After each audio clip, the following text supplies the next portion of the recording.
Hi friends, welcome back. Bharat ने कई देशों का माल लौटा दिया। India written food consignments from China, Bangladesh, Turkey. चलो देखें क्या ये न्यूज़।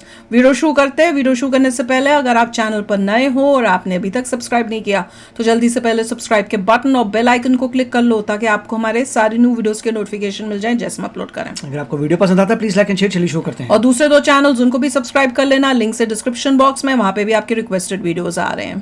भारत को बेवकूफ समझकर लूटने वाले देशों को भारत ने इस बार ऐसा झटका दिया है कि उसे सदियों तक नहीं भूलने वाले हैं, क्योंकि भारत के द्वारा इस बार दिया गया यह झटका किसी एक देश के लिए नहीं है, बल्कि इससे 5 देशों का जीना हराम हो चुका है।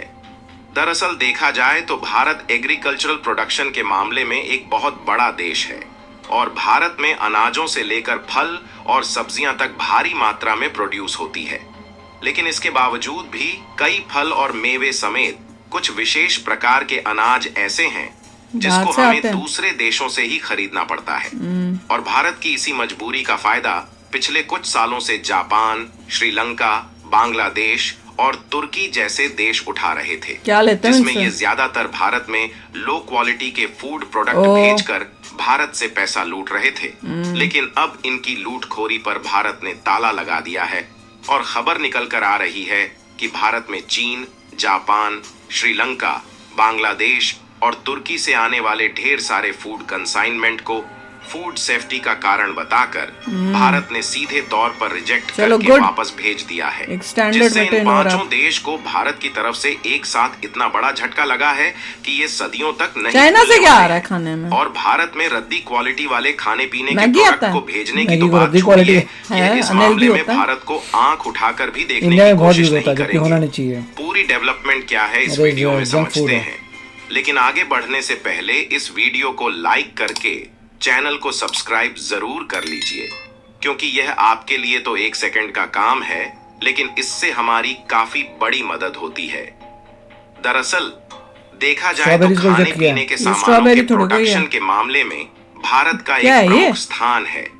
फिर चाहे रेडी टू ईट वाले बने बनाए आइटम्स हो या फिर एग्रीकल्चर और बगीचों से पैदा होने वाले फूड प्रोडक्ट हो, ड्राई फ्रूट है। इन सभी के मामले में भारत की एक अच्छी खासी प्रोडक्टिविटी मानी जाती है। और दूसरी सबसे बड़ी बात यह है कि जिस हिसाब से हमारे देश की जनसंख्या है, उस हिसाब से हम एक बहुत बड़े लेवल पर अनाज, फल और सब्जियों का उत्पादन करते हैं, जिसमें से ज्यादा पैसा तो भारत में ही कंज्यूम हो जाता है। लेकिन उसके बावजूद भी एक बहुत बड़े लेवल पर खाने पीने की वस्तुओं की सप्लाई हम लोग कर पाते हैं, जो कि अपने आप में ही एक बहुत बड़ी बात है। कहने का मतलब यह है कि भले ही हम खाने पीने की वस्तुओं को दूसरे देशों में पैसों के बदले में भेजते हैं, लेकिन एक हिसाब से हम कई देशों का पेट भर रहे हैं। जहां आज के समय में यूरोपीय देशों से लेकर मिडिल ईस्ट और भारत के सभी पड़ोसी देश का काम भारत के बिना नहीं चल सकता। और खासकर आपको जानकर हैरानी होगी कि जितने भी देश हैं, यह भारत के मसाले के बिना अपनी सब्जियां तक नहीं पका सकते। लेकिन समस्या वाली बात यह है ये कुछ और है। सब कुछ होने के बाद भी कुछ ऐसे फल और मेवे हैं जिनकी जरूरत भारत के लोगों को काफी ज्यादा पड़ती है, लेकिन उनका प्रोडक्शन भारत में बहुत ही कम लेवल पर हो पाता है। जैसे कि फल और सब्जियां की बात करें तो कई विदेशी फल और सब्जियां जैसे कि कीवी, चेरी, स्ट्रॉबेरी, ब्रोकोली और कुछ प्रकार के अखरोट भारत में सीमित मात्रा में उगाए जाते हैं।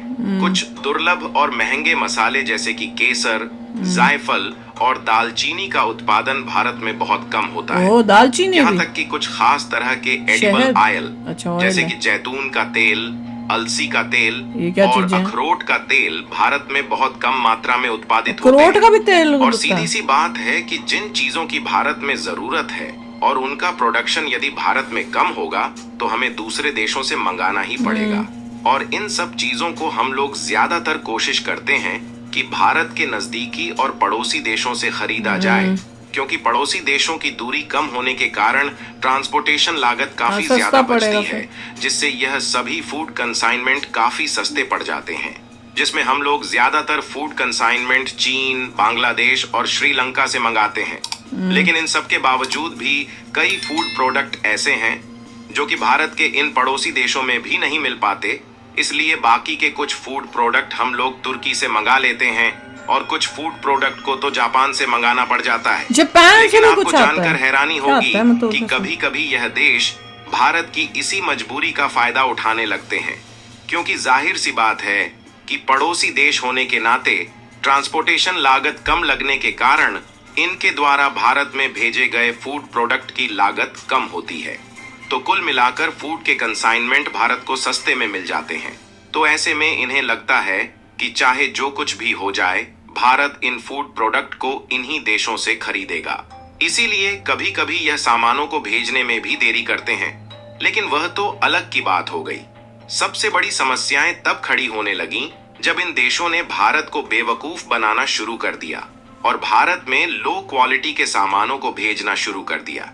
लेकिन यह सभी देश इन बातों को भूल गए कि भारत वह देश है जो कि खाने पीने के मामले में एक बहुत ही शौकीन देश है। ऐसे में भारत लो क्वालिटी के और सड़े गले फूड कंसाइनमेंट को भला Inspection अपने करके देश reject कर में दो ना। क्यों तो स्वीकार वही क्या करेगा। होगा? और हाल ही में जब भारत के द्वारा पिछले 1 साल में वापस लौट आए गए फूड कंसाइनमेंट का आंकड़ा देखा रशियन गया, है। तो इसने सबको चौंका कर रख दिया। क्योंकि खबर में आप साफ साफ देख पाएंगे कि भारत ने फूड सिक्योरिटी चिंताओं के चलते चीन, जापान, श्रीलंका, बांग्लादेश और तुर्की से आने वाले फूड कंसाइनमेंट को एक बड़ी मात्रा में रिजेक्ट किया गया है। वैसे तो लगभग 100 देश से कोई ना कोई फूड आइटम्स भारत में इंपोर्ट किया ही जाता है, लेकिन उनमें से यह 5 देश ऐसे हैं जो कि भारत में अपने रद्दी क्वालिटी के प्रोडक्ट भेजते हुए पकड़े गए हैं, जिन्हें भारत के द्वारा तमाचा मारकर लौटा दिया गया, जिससे उन देशों ने जिस ट्रांसपोर्टेशन के जरिए भेजा था उस ट्रांसपोर्टेशन से सामान को ले जाने और ले आने का खर्च फालतू में चला गया। यानी कि उनके लिए एक बहुत बड़े घाटे का नुकसान सौदा हुआ हो और क्या? गया। अच्छा। आपको बता दें Who cares? कि होना खाने चाहिए। पीने के जो भी सामान विदेश से भारत में आते हैं, उनके लिए FSSAI यानी कि भारतीय खाद्य सुरक्षा मानक प्राधिकरण के द्वारा अलग अलग फूड आइटम्स के लिए निर्धारित मानकों का पालन करना होता है। और यदि विदेश से आए आइटम्स इस मानक का पालन नहीं करते तो वापस हैं भेजो। तो वापस लौटा दिया जाता है। बिल्कुल। भारत ने इस मानक को इसलिए बनाया है ताकि खराब Of क्वालिटी course। के आइटम्स विदेश से भारत में न आए और फालतू की जो बीमारियां फैलती हैं उनसे काफी हद तक निपटा जा सके। खाली बीमारियों का नहीं होना चाहिए, एक स्टैंडर्ड होना चाहिए कि हमारे लोग जो है अच्छे चीजें खाते हैं, तो फल जो है अच्छी क्वालिटी का आए, सब्जियां अच्छी क्वालिटी की आए। ये नहीं कि तुम हमें लो लेवल की सब्जियां और फ्रूट्स भेज दो और अच्छी वाली जो है वो तुम भेज दो ये यूरोप ऐसी डेवलप्ड कंट्रीज को, वो नहीं होना चाहिए। तो वही कर रहे होंगे, अपना घटिया माल जो होता अच्छा माल वहां भेज दिया, घटिया माल भैया इंडिया भेज देंगे, वहां से वहां भी कमा लेंगे। और अच्छा है अपना स्टैंडर्ड मेंटेन करें और बहुत स्ट्रिक्ट चेकिंग करें। ऐसे नहीं कि लाइट चेकिंग हो, कभी कभार करी, इनके ऊपर स्ट्रिक्ट चेकिंग हो, माल पूरा उस हिसाब से हो, ठीक है तो रखो, नहीं तो वापस भेजो। अच्छा किया, वेरी गुड। और चाइना का तो डबल चेक करो, बांग्लादेश का भी डबल चेक करो। तो चलो यार, आप भी शेयर करना अपने थॉट्स। चलते हैं, मिलेंगे नेक्स्ट वीडियो में बहुत ही जल्द। Till then take care and bye bye. तो अगर आप मेरे इस चैनल पे नए हो तो जल्दी से सब्सक्राइब के बटन को हिट करो और बेल आइकन को क्लिक करो, ताकि आपको मेरा जब नया वीडियो मैं लगाऊं आपको उसके बारे में जल्दी से पता चल जाए।